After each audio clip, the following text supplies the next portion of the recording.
Good morning, everybody. Welcome back to RK Anglo Profile. Once again, I am here with another important topic, which is all about the to be verbs. আচ্ছা, তো আজকে আমরা যেটা শিখবো সেটা হচ্ছে two be verb. First যদি question করি যে অ্যাকচুয়ালি টু বি ভার্বটা কি, টু বি ভার্ব হচ্ছে কি একটা হেল্পিং ভার্ব বা অক্সিলারিস।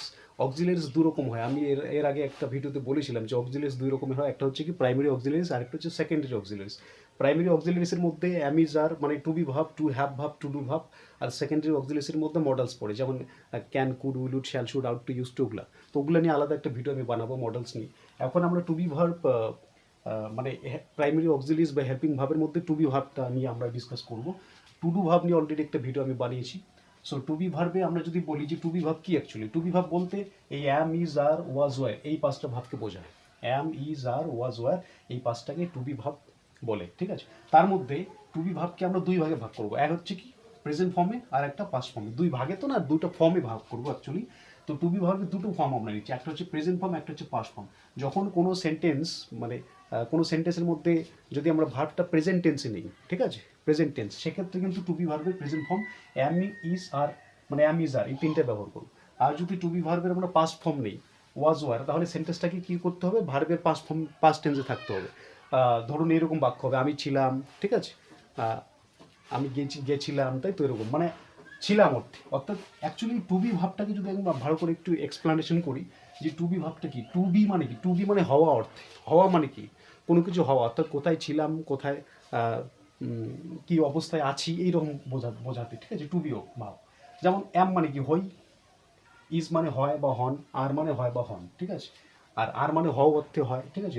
তো বাংলার সঙ্গে ইংরেজি টালি করে তো ইংরেজিটা শেখা যায় না, একটু জাস্ট একটা টার্ম আছে যে টু বি ভাব বলতে অ্যাম, ইজ, আর, ওয়াজ, ওয়ার কি বোঝায়। তার মধ্যে টু বি ভাব হচ্ছে প্রেজেন্ট ফর্ম, এই am, is, are, past form, was, were. এবার অ্যাম, ইজ, আর, ওয়াজ, ওয়ারটা কোথায় ব্যবহার করবো সেটা আমাদের এই সেন্টেন্সটা দিয়ে আমরা শিখবো। যেমন হি এর পরে যদি আমরা সেন্টেন্সটা এখানে যদি আমরা বলি যে তিনি ক্লাসরুমে আছেন, তিনি ক্লাসরুমে, তিনি কোথায়, তিনি ক্লাসরুমে, সেক্ষেত্রে আমরা এখানে ইজ লিখে দিলাম, হি ইজ। তাহলে ইজ কেন হলো, বিকজ হি হচ্ছে থার্ড পার্সন সিঙ্গুলার নাম্বার। এবার যদি আমরা এখানে বলি যে তিনি ক্লাসরুমে ছিলেন, ছিলেন অর্থে, সেক্ষেত্রে আমরা এখানে ওয়াজ লিখব। কেন, বিকজ ছিলেন আছে, ভার্বের পাস্ট টেন্স হচ্ছে, সেক্ষেত্রে টু বি ভার্বের পাস্ট ফর্ম হবে।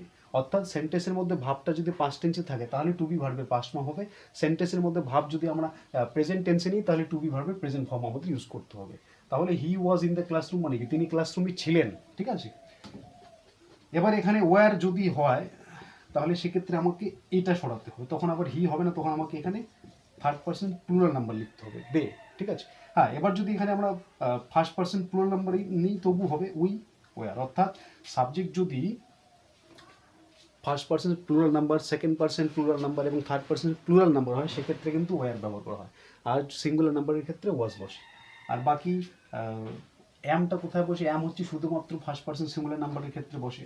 যেমন যদি বসে আই, তাহলে অবশ্যই আই এর পরে অ্যাম হবে। তাহলে আই এর পরে অ্যাম কেন হলো, বিকজ আই হচ্ছে ফার্স্ট পার্সন সিঙ্গুলার নাম্বার। এই অ্যামের কিন্তু এইটুকুই ব্যবহার। তারপর ইজ হচ্ছে কি, সাবজেক্ট যদি থার্ড পার্সন সিঙ্গুলার নাম্বার হয় সেক্ষেত্রে ইজ বসবে, রাম, শ্যাম, যদু, মধু, ইট, দিস, এরকম, ঠিক আছে। সেক্ষেত্রে যেমন হি এর পরে ইজ বসলো, সেরকম। আর আরটা কোথায় বসে, আর হচ্ছে সাবজেক্ট যদি থার্ড পার্সন সিঙ্গুলার নাম্বার হয় সেক্ষেত্রে, সাবজেক্ট যদি first person singular plural number হয়, সরি, সাবজেক্ট যদি থার্ড পার্সন প্লুরাল নাম্বার হয় সেক্ষেত্রে আর বসে। আর সাবজেক্ট যদি ফার্স্ট পার্সন প্লুরাল নাম্বার হয় সেক্ষেত্রে আর বসে।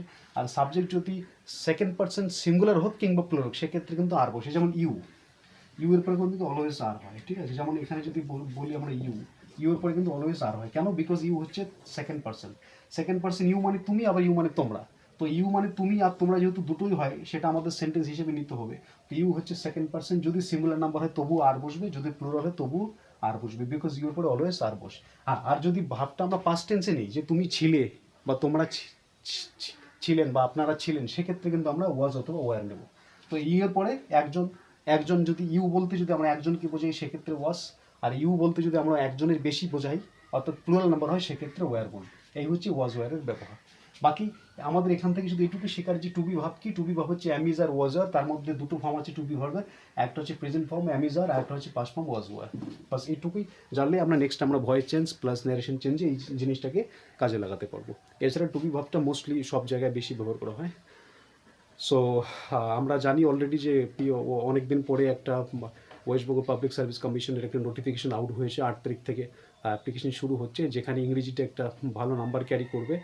পেপার 1 অ্যান্ড পেপার 2তে দুটো পোর্শনেই ইংলিশটা অনেকটা নাম্বার ক্যারি করবে। ফার্স্ট পেপারে ইংরেজি থেকে 30 মার্কস এমসিকিউ, এবং সেকেন্ড পেপার ইংলিশ থেকে 50 মার্কস, যেখানে রাইটিং স্কিল থাকবে, রিপোর্ট রাইটিং, তারপরে প্রেসিস রাইটিং, ঠিক আছে।